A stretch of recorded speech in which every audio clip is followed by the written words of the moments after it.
السلام علیکم۔ آج پروفٹ سیریز میں ہم یونس علیہ السلام کا واقعہ سنیں گے۔ یونس علیہ السلام اللہ کے ایک ایسے پیغمبر تھے جنہوں نے مچھلی کے پیٹ میں بھی اللہ کا ذکر کیا اور اللہ سے امید نہیں چھوڑی۔ اگر آپ کو پروفٹ سیریز میں انٹرسٹ ہے تو پلیز میرے چینل کو سبسکرائب کر لیں۔ چلیے شروع کرتے ہیں۔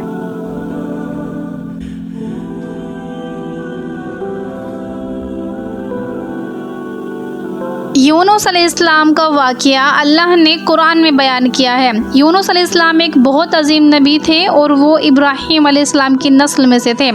عراق میں ایک بستی تھی جس کا نام تھا نیموا، جس کے لوگ شرک اور گناہوں میں ڈوبے ہوئے تھے۔ تو اللہ نے حضرت یونس علیہ السلام کو نیموا کے لوگوں کی طرف رسول بنا کر بھیجا۔ اللہ نے قرآن میں فرمایا، اور ہم نے انہیں 1,00,000 بلکہ اس سے بھی زیادہ لوگوں کی طرف بھیجا۔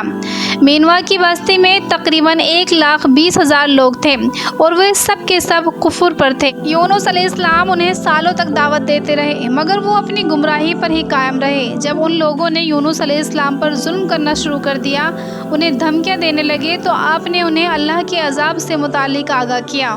آپ نے فرمایا، فلاں دن تم پر اللہ کا عذاب نازل ہوگا۔ اس کے بعد غصے کی حالت میں آپ بستی سے نکل گئے، حالانکہ اللہ نے آپ کو صرف 7 دن کی مہلت دینے کی اجازت دی تھی، جس کے بعد ان پر عذاب نازل ہوتا، لیکن یونس علیہ السلام کو خود بستی سے نکل جانے کی اجازت نہیں دی تھی۔ جب اللہ کسی کو نبی بنا کر اس جگہ مقرر کرتا ہے تو وہ نبی اس جگہ کو نہیں چھوڑ سکتا جب تک اللہ کی اجازت نہ ہو۔ یہی وجہ تھی محمد صلی اللہ علیہ وسلم نے مکہ تب تک نہیں چھوڑا جب تک اللہ کی اجازت نہیں آ گئی۔ اللہ کی اجازت کے بعد ہی انہوں نے مدینہ کی طرف ہجرت کی۔ جب یونس علیہ السلام نے 7 دن کی مہلت کا اعلان کیا تو آپ خود غصے کی حالت میں بستی چھوڑ کر چلے گئے۔ سورہ انبیاء میں اللہ تعالیٰ فرماتا ہے، مچھلی والے کو یاد کرو جب وہ غصے میں چلا گیا اور سمجھا کہ ہم اس کو پکڑ نہیں سکیں گے۔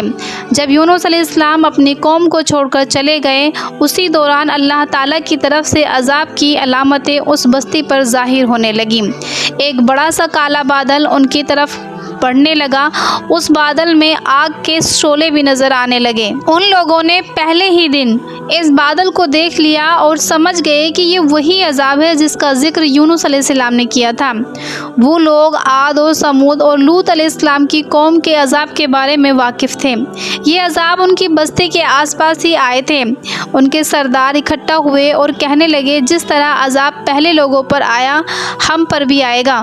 جلدی کرو، سب توبہ کرو۔ پھر ان سب نے اختلاف ختم کر کے مانا کہ یونس علیہ السلام سچ کہہ رہے تھے۔ ان سب نے اللہ سے توبہ کی اور ایمان لے آئے، مگر یونس علیہ السلام اس وقت وہاں نہیں تھے، وہ تو بستی سے غصے میں نکل گئے تھے۔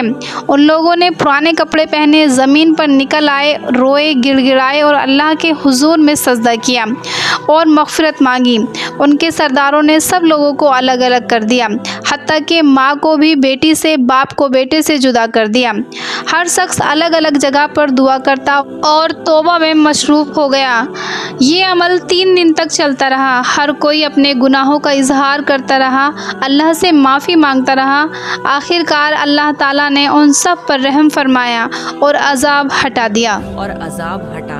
اللہ تعالیٰ سورہ یونس میں فرماتا ہے، تو ایسی بستی کیوں نہ ہوئی جو ایمان لائے اور اس کا ایمان اس کو فائدہ دیتا، سوائے یونس علیہ السلام کی قوم کے۔ جب وہ ایمان لے آئے تو ہم نے ان پر سے دنیا کے عذاب کو ٹال دیا اور ایک وقت تک انہیں زندگی کا لطف اٹھانے دیا۔ یعنی پورے قرآن میں صرف یونس علیہ السلام کی قوم ایک ایسی قوم ہے جو کہ پوری کی پوری قوم ایمان لے آئی تھی۔ باقی سارے نبیوں کی قوم میں سے کچھ نہ کچھ لوگ ایمان لانے سے انکار ضرور کرتے تھے۔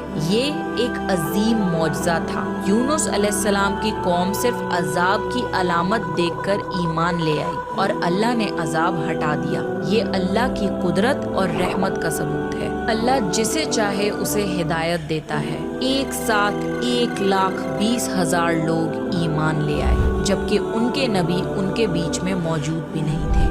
حضرت یونس علیہ السلام کو اس بات کا علم نہیں تھا کہ ان کی قوم ایمان لے آئی ہے۔ وہ تو غصے میں بستی چھوڑ کر سمندر کی طرف چلے گئے تھے۔ وہاں انہوں نے ایک کشتی میں سواری کی